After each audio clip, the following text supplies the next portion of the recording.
New FNAF is better than old FNAF, right?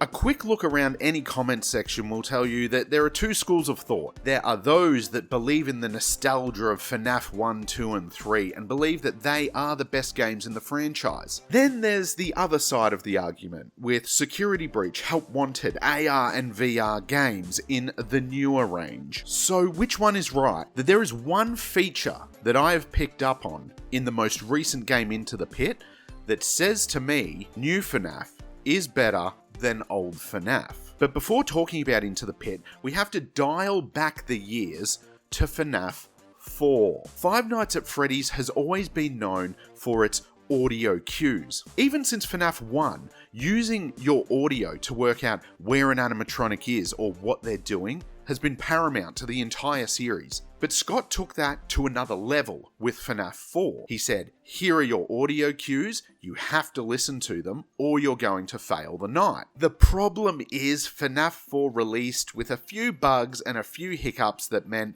listening to those subtle audio cues also meant making yourself deaf. Due to this audio bug, I feel it sent the game down the overall ladder, and it wasn't what it could be. On the other side of this argument, we have the most recent game, Into the Pit. My god, the audio in this blew my mind. Specifically when you're sneaking around the house at night, I took special note of where the Springtrap creature was purely by using my ears. I could hear him coming from the left hallway, and I could hear him walking to the right-hand side door.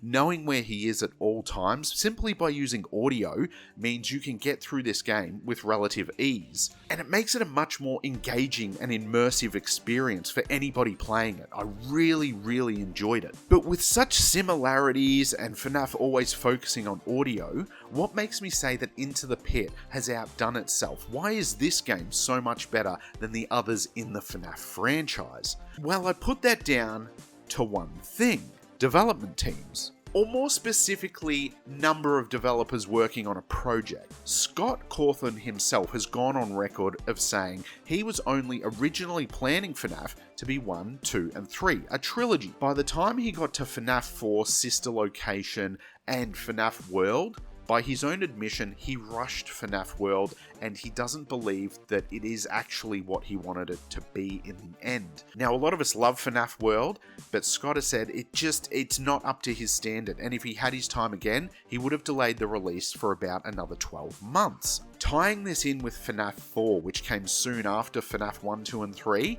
the audio was great, but it was rushed. That's why we got the bugs on launch date, and that's why the audio was blowing your ears out. It was since patched, and it was since remedied, but it can't go unnoted that Scott working by himself, which is no mean feat by the way, full credit to Scott, it actually caused hiccups in the development of the game. So that's why the audio cues weren't what they could be, in my opinion. Compare that to Into the Pit, where Scott Cawthon, in his recent interview with Dorco, actually said that he engaged Megacat Studios to create Into the Pit as just a bit of a Easter egg special, a bit of a surprise for the fans. It was going to be a cartridge-based release and a small little game. However, the game actually spiraled and gained a life of its own. By Scott's own words, Megacat would go underground, would go into hiding for 6 months, and he would wonder if they're even still working on the game. Then they would come out with all these advancements and story and absolutely amazing things in the game, and then they would go into hiding again. Then another 6 months later, they'd come out, and the game just got bigger and bigger and bigger. With the entire team at Megacat working on this game, I think they've not only harnessed the soul and the story and the meaning behind Five Nights at Freddy's, it feels like they've actually harnessed what Scott originally intended for the games. The audio cues. They've made such an immersive environment without having to rely on horrid jump scares or sudden bursts of sound.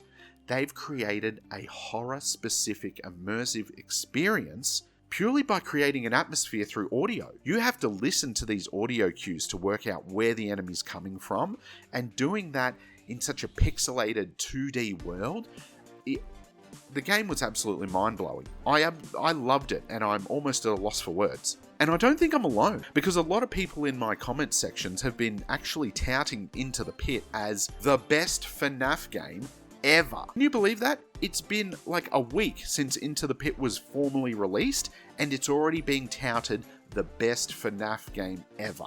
Even if not by everyone, by some people.